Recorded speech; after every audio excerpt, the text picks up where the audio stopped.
Sometimes I respond to a Muslim in the comments section of YouTube, and then I see other Muslims using the same silly argument, so I have to respond over and over again. And then I realize that I should just put the response into a video so that anyone who encounters the argument can simply share the response. Here's an example.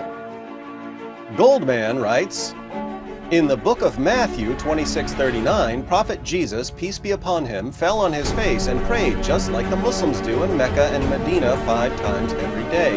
I have never seen any Christian falling on his face and praying.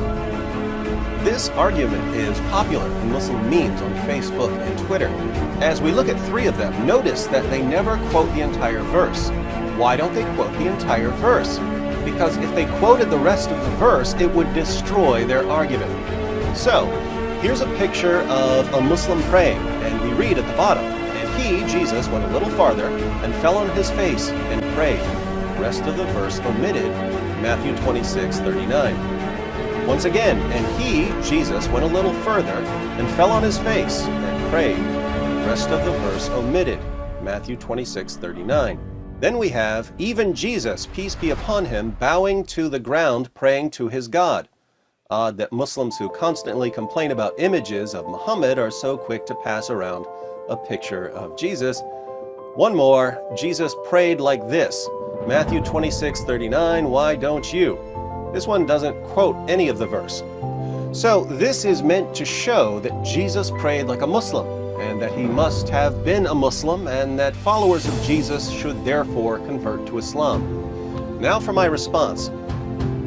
Hi, Goldman. You've never seen a Christian praying on his face because Jesus commanded his followers, when you pray, you are not to be like the hypocrites, for they love to stand and pray in the synagogues and on the street corners so that they may be seen by men. Truly I say to you, they have their reward in full. But you, when you pray, go into your inner room, close your door, and pray to your Father who is in secret. And your Father, who sees what is done in secret, will reward you. Matthew 6:5-6. Notice that this is the same book you just cited to show that Jesus prayed like Muslims. Muslims pray in the open so that you may be seen by men. Jesus condemns your prayers. Jesus also said, in the same book you cited, and when you are praying, do not use meaningless repetition as the Gentiles do, for they suppose that they will be heard for their many words. Matthew 6:7.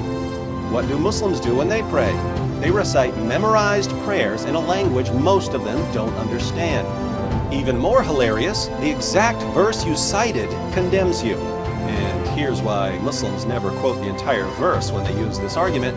Matthew 26:39 reads, and he went a little beyond them and fell on his face and prayed, saying, my Father, if it is possible, let this cup pass from me, yet not as I will, but as you will.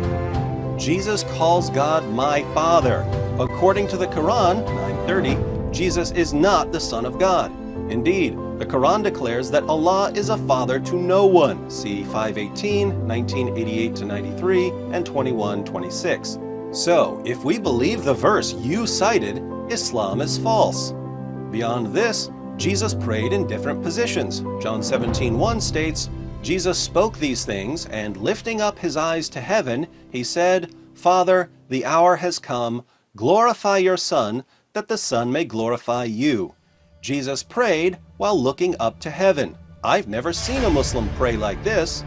Notice also, once again, that Jesus calls God Father and declares himself to be the Son. So, your proof of Islam is something that thoroughly contradicts Islam. Thank you for proving, based on the teachings of Jesus, that Muhammad was a false prophet. I think I'll make a video about this.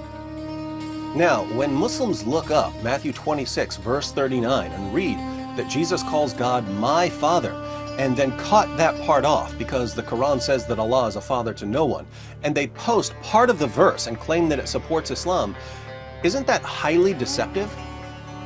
Why is this kind of deliberate deception so common among Muslims who are trying to convert Christians? Let me know what you think in the comments section. Oh, and by the way, since so many Muslims are using this silly argument, I've posted the text of my response in the description box. So when you see the argument, Feel free to either share this video or cut and paste the response.